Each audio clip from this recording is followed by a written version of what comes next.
Hello guys, welcome back to my YouTube channel. Last videos में हमने genetics के MCQ start किए थे, तो उसी टॉपिक को कंटिन्यू करते हुए आज हम इस वीडियो में जेनेटिक्स से रिलेटेड फर्दर क्वेश्चन करेंगे। तो फर्स्ट क्वेश्चन है, multiple allele is characterised by. अब मैंने आपको कल भी बताया था वीडियो में कि मल्टीपल एलील क्या होते हैं, जिसके ज़्यादा मल्टीपल फॉर्म होते हैं। एंड जो अगर किसी जीन के मल्टीपल इफेक्ट होंगे तो उसे हम कहेंगे प्लीयोट्रॉपिक जीन्स। अगर उसके मल्टीपल फॉर्म है तो उसे हम मल्टीपल अलील कहेंगे या मल्टीपल जीन कहेंगे। तो जो multiple allele is characterise by, उसके कौन कौन से कैरेक्टरिस्टिक फीचर होते हैं? तो जैसे फर्स्ट है मल्टीपल फॉर्म ऑफ जीन, ये तो बिल्कुल सही है। ऑक्यूपाइंग द सेम लोकस, ये भी बिल्कुल सही है कि वो एक ही लोकस पर होते हैं। नॉट शोइंग क्रॉसिंग अवर, अगर एक लोकस पे होंगे तो वो क्रॉसिंग अवर शो नहीं करते हैं। तो इसके ऑप्शन में ये ऑल ऑफ अबव तीनों ही इसके मेन कैरेक्टरिस्टिक फीचर है। नेक्स्ट क्वेश्चन है, F1 plant is monohybrid crosses are. जो F1 प्लांट होते हैं मोनोहाइब्रिड क्रॉस, जैसे हमने कैपिटल टी ले लिया, ये स्मॉल टी ले लिया। टॉल एंड ड्राफ्टनेस कंडीशन, अगर हम इसकी F1 जनरेशन बनाए तो ये कौन सी कंडीशन बनी है? हेट्रोजाइगस। तो इसका ऑप्शन नंबर ए आएगा, हेट्रोजाइगस कंडीशन। नेक्स्ट क्वेश्चन है, when a pair of a gene at a one locus suppress the expression of a pair of a gene at the another locus is called. उसे हम क्या कहते हैं? अगर एक gene, pair of gene एक locus पे प्रेजेंट है, वो दूसरे लोकस पे प्रेजेंट होने वाले जीन की एक्सप्रेशन को सप्रेस कर रहा है, रोक रहा है, तो उस कंडीशन को हम क्या कहते हैं? डोमिनेंस, एपिस्टेसिस, सप्रेशन या फिर इनकम्प्लीट इनहेरिटेंस। तो उसे हम कहते हैं एपिस्टेसिस। की एपिस्टेसिस एक ऐसी कंडीशन है जिसमें जो जीन है वो एक लोकस पर प्रेजेंट होता है, लेकिन वो दूसरे जीन को सप्रेस करता है जो दूसरे लोकस पर प्रेजेंट होता है।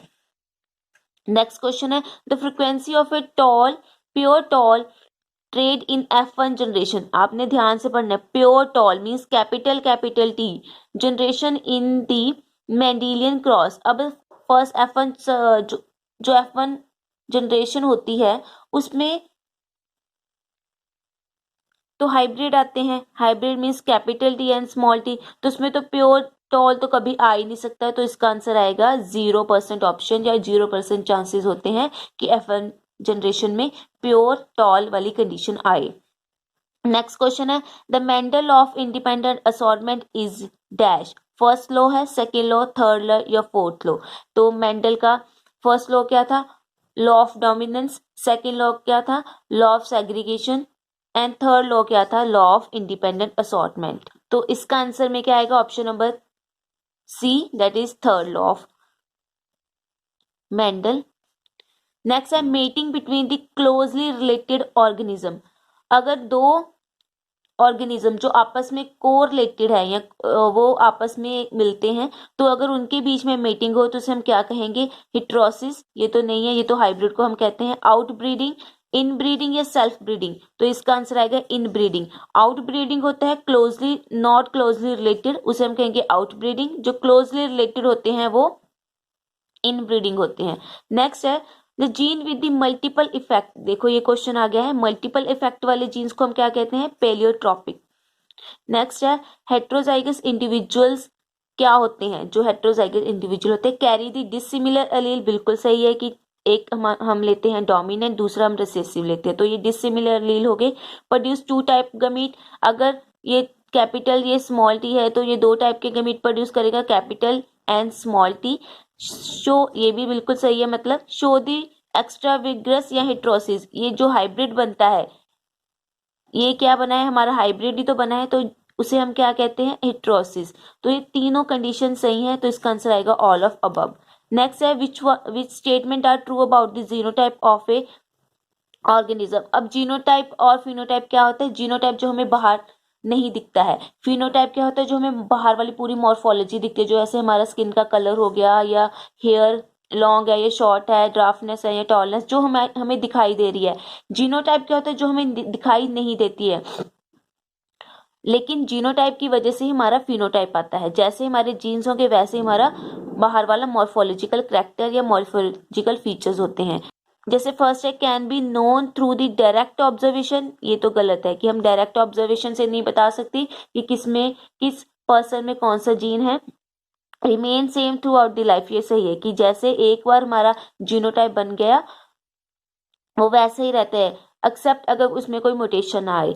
Is not influence by the phenotype, बिल्कुल सही है कि फिनोटाइप से बिल्कुल भी इन्फ्लुएंस नहीं होता, लेकिन जो फिनोटाइप है वो जीनोटाइप से इन्फ्लुएंस हो, जैसे हमारे जीन वैसे ही हमारा फिनोटाइप। लेकिन जैसा हमारा फिनोटाइप है, अगर हम ज्यादा जैसे सन में बैठ जाएं या सन बाथ लें तो उसमें हमारा जो मेलेनिन की प्रोडक्शन ज्यादा होने लगती है, तो उसमें हमारा जो फिनोटाइप है वो चेंज हो जाएगा, मीन्स ब्लैकनेस आ जाएगी। लेकिन उससे हमारा जीनोटाइप नहीं चेंज होगा कि हमारा जो कलर है वो फेयर ही रहेगा, लेकिन वो टैनिंग हो जाती है मेलेनिन की ज्यादा प्रोडक्शन की वजह से वो होता है। अगर हम इससे हमें क्या पता है, जो जीनोटाइप है that is not influence by phenotype. तो नेक्स्ट ऑप्शन है mutation can occur through the genotype, अगर जीनोटाइप में कोई चेंज होगा तब भी म्यूटेशन होगी। तो हमारे ये तीनों ऑप्शन सही हैं, लास्ट वाले 3, तो ये इसमें से ऑप्शन आएगा सेकंड, थर्ड, फोर्थ, ये वाला डी ऑप्शन। नेक्स्ट है the most ideal material for the research in genetics, genetics में सबसे ज्यादा आइडियल मटेरियल किसे माना जाता है फॉर रिसर्च के लिए? फ्रूट फ्लाई जिसे हम ड्रोसोफिला कहते हैं, हाउस फ्लाई, मॉस्किटो या फ्रॉग। तो इसका आंसर आएगा ड्रोसोफिला, जिसका कॉमन नेम है फ्रूट फ्लाई। नेक्स्ट क्वेश्चन है the correct reason for the Mendel success was, option में he repeated all the experiment many time, the trait selected by him had gene for from each other, ये बिल्कुल सही है कि जितने भी उसने ट्रेट को सिलेक्ट किए थे वो सारे क्या थे, बहुत दूर प्रेजेंट थे, मीन्स उनमें कोई भी क्रॉसिंग ओवर नहीं थी, जिसकी वजह से मेंडल को सक्सेस मिली थी। तो ये ऑप्शन नंबर बी रहेगा इसमें। How many type of genes are produce by, ये वाला जैसे दिया है A capital A, B small B, C and small C, इसमें कितने गैमीट प्रोड्यूस होंगे? तो आपने ये बना के देखना है, जैसे हमने पहले बना दिया ए बी सी, ये मैं आपको पूरा नहीं बना के दिखाऊंगी, बस ये बता दूंगी कि इसका आंसर 4 आएगा कैसे। देखो यहाँ पे कैपिटल ए बी सी हमने ये ले लिया, दूसरी बार हम लेंगे कैपिटल ए, और देखो यहाँ पे एक बार हमने बी कैपिटल लेना, दूसरी बार सी को स्मॉल, थर्ड में क्या बनेगा ए, एक बार हमने क्या लेना है बी को स्मॉल और सी को कैपिटल, क्योंकि हमारा ए तो डोमिनेंट ही है, इसके जो गैमीट्स बनेंगे वो दोनों ही डोमिनेंट कंडीशन में बनेंगे। तो यहाँ भी डोमिनेंट ए, यहाँ भी और यहाँ भी आपने ए को डोमिनेंट रखना है। तो एक बार हमने बी सी को पूरा डोमिनेंट कंडीशन में रख लिया, दूसरी बार हमने सी को स्मॉल बना दिया, और थर्ड टाइम हमने बी को स्मॉल, और फोर्थ टाइम हमने दोनों को स्मॉल बना दें। तो हमारे 4 टाइप के गैमीट्स प्रोड्यूस हुए हैं। नेक्स्ट है the unit of heredity is, ये तो आपको पता ही है, genes is the unit of heredity.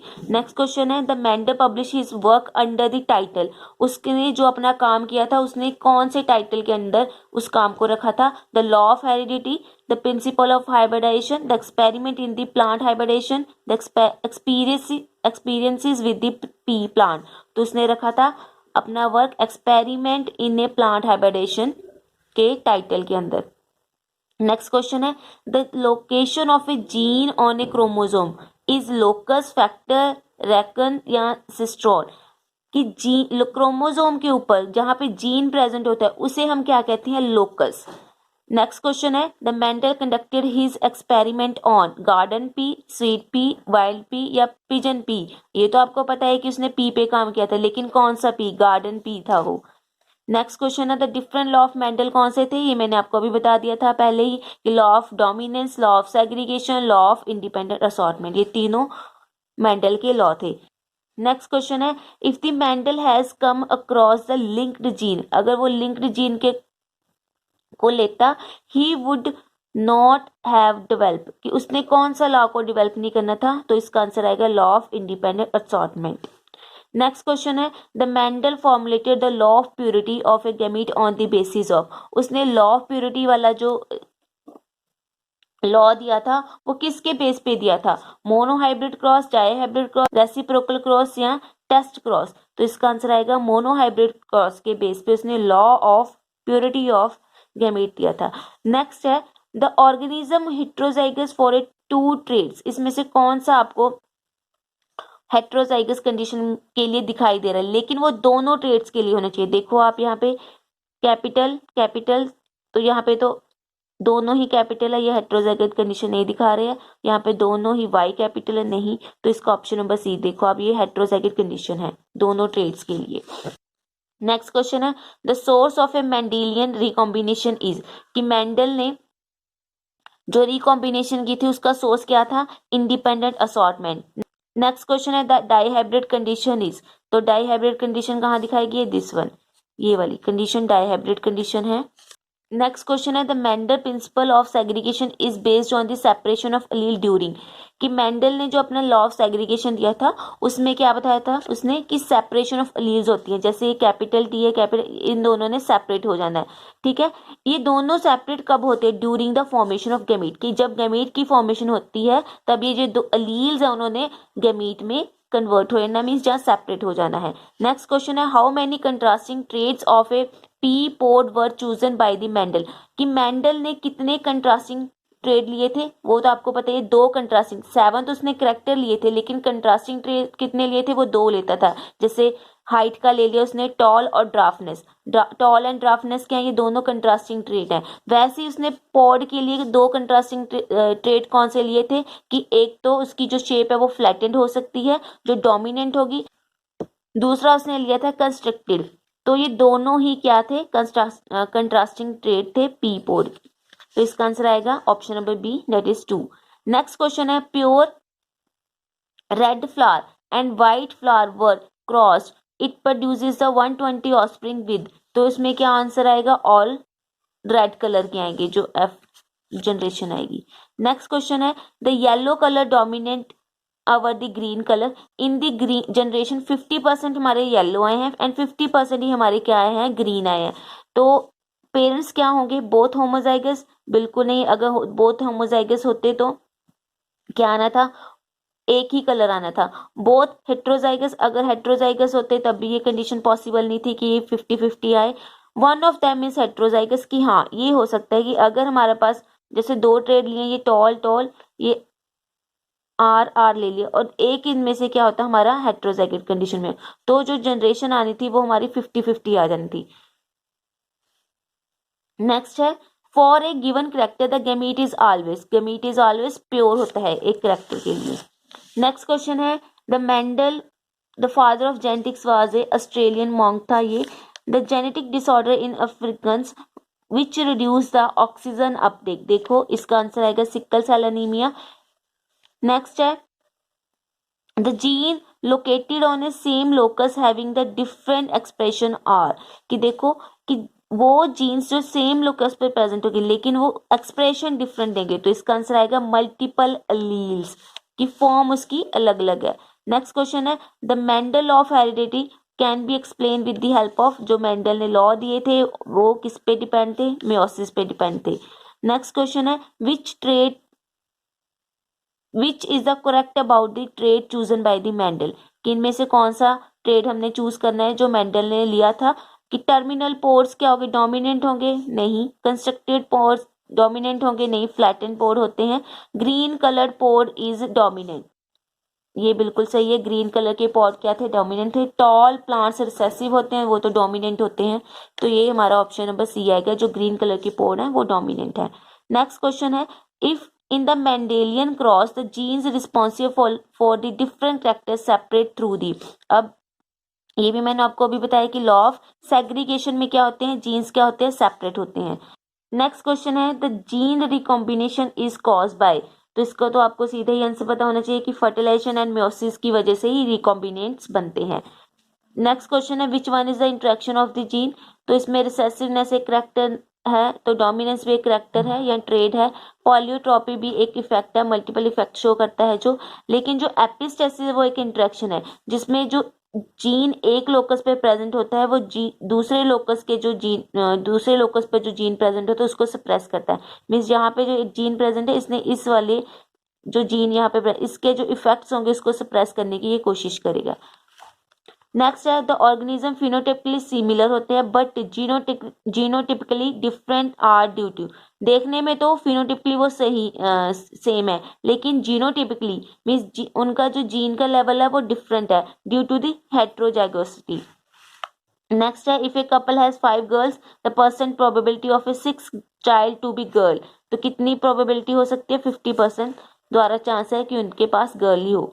Next है F2 generation of a cross between the white flower strain of a sweet pea yielding 9 purple, देखो F2 जनरेशन में 9 पर्पल कलर के फ्लावर आए एंड 7 व्हाइट कलर के flower, तो 9:7 किसकी ratio होती है, कॉम्प्लीमेंट्री जीन्स की होती है, तो आपने ये रेशियोज याद रखनी है। 12:4 किसकी होती है, सप्लीमेंट्री जीन्स की होती है। नेक्स्ट है द बॉडी फीचर्स जो हमें बाहर दिखाई देते हैं वो फिनोटाइप होते हैं, फेगियोट्रोपिक जीन्स हैव, अब देखो नेक्स्ट है पेलियोट्रोपिक जीन्स है, पेलियोट्रोपिक जीन्स के पास क्या होते हैं, मल्टीपल इफेक्ट्स होते हैं, तो इसमें क्या ऑप्शन आएगा, multiple genotype, single phenotype, single genotype या मल्टीपल फिनोटाइप, तो इसका आएगा मल्टीपल इफेक्ट्स जो हमें बाहर दिखाई दे रहे हैं मीन्स मल्टीपल फिनोटाइप। तो ये थे MCQ data related to the genetics, जितने भी इंपॉर्टेंट एमसीक्यू थे वो मैंने करवा दिए हैं। अगर आपको मेरी वीडियो पसंद आए तो लाइक शेयर कमेंट करना मत भूलिए। Thank you so much.